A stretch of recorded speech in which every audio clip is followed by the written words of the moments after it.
हुजूर अलैहिस्सलाम ने अपनी उम्मत को ईद का नाम अता किया, खुशियों के दिन को ईद का नाम अता किया।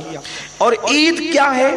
ईद कहते हैं ईद औद करने को, यानी पलटने को। हम कहते हैं ना कि बुखार औद कराया, ये चीज पलट कर आ गई।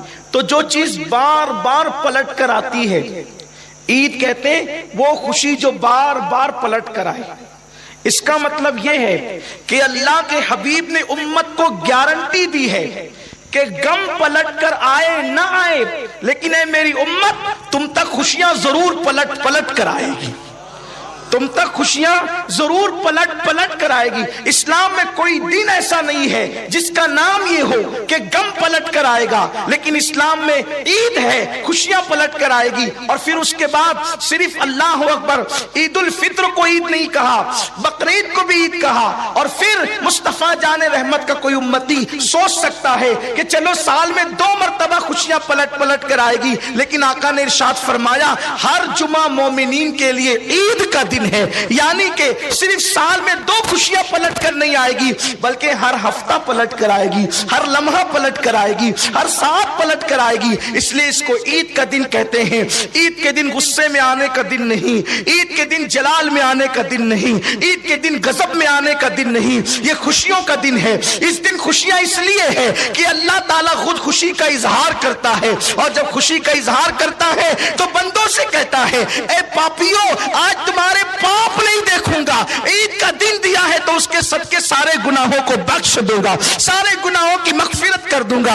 ईद के दिन जब ईद की नमाज पढ़कर मुसलमान अपने घरों की तरफ पलटते हैं तो अल्लाह इस शान से ईदी अता करता है कि फरिश्तों जाकर ऐलान कर दो कि गुनाहों से ऐसे पाक हो गए हैं जैसे अभी अपनी माँ के पेट से पैदा हुए हैं, जो मांगेंगे अता करूंगा, जो मांगेंगे दूंगा। और उसके बाद फरमाता है तुम्हारे रोजे कबूल किए, तुम्हारी नमाजें कबूल की, तुम्हारी तरावी कबूल की, तुम्हारी तस्बीह कबूल की।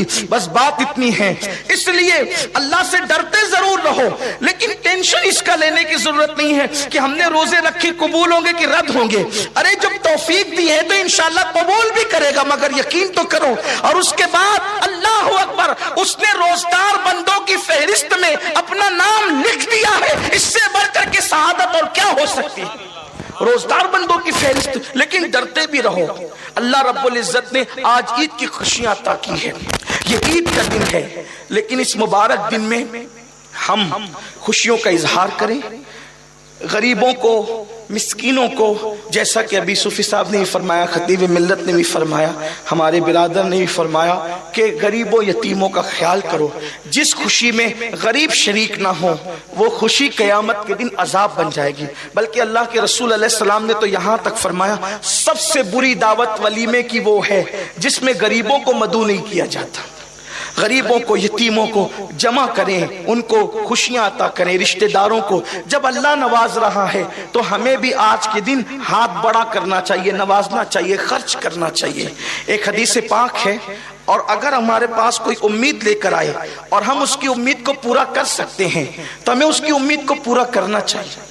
क्योंकि हदीस पाक में आता है कि जो किसी की आस तोड़ता है खुदा उसकी आस तोड़ देता है, और उसके अमाल को अल्लाह रद्द कर देता है। ईद मनाने वालों, ईद सिर्फ सफेद नए कपड़ों का नाम नहीं है, ईद सिर्फ इतर और खुशबू लगाने का नाम नहीं है, ईद सिर्फ आंखों में सुरमा डालने का नाम नहीं है। ईद अल्लाह अकबर, बदन पे ईद के दिन खुशबू लगाओगे, थोड़ी देर का पसीना उसको बदबूदार कर देगा, लेकिन अल्लाह के बंदों की आस पूरी करके उनके दिल को खुश करोगे। माँ की आस पूरी करके, बाप की आस पूरी करके, भाइयों की आस पूरी करके, पड़ोसियों की आस पूरी करके, मुसलमानों की आस पूरी करके अगर आपने उनके दिलों को खुश कर दिया तो इंशाअल्लाह जब तक दुनिया में रहोगे तब भी खुश रहोगे, कब्र के अंदर भी खुश रहोगे, मैदान महशर में भी खुश रहोगे। लेकिन अफसोस आज हम लिबास पर तो तवज्जो देते हैं, रिश्तों पर तवज्जो नहीं देते, लोगों के दिलों पे तवज्जो नहीं देते। इसलिए ईद इस तरह भी मनाइए, जरूरतमंदों की जरूरत को पूरा कीजिए और लोगों की जरूरतों का ख्याल कीजिए, अपनी खुशियों में लोगों को शरीक कीजिए। और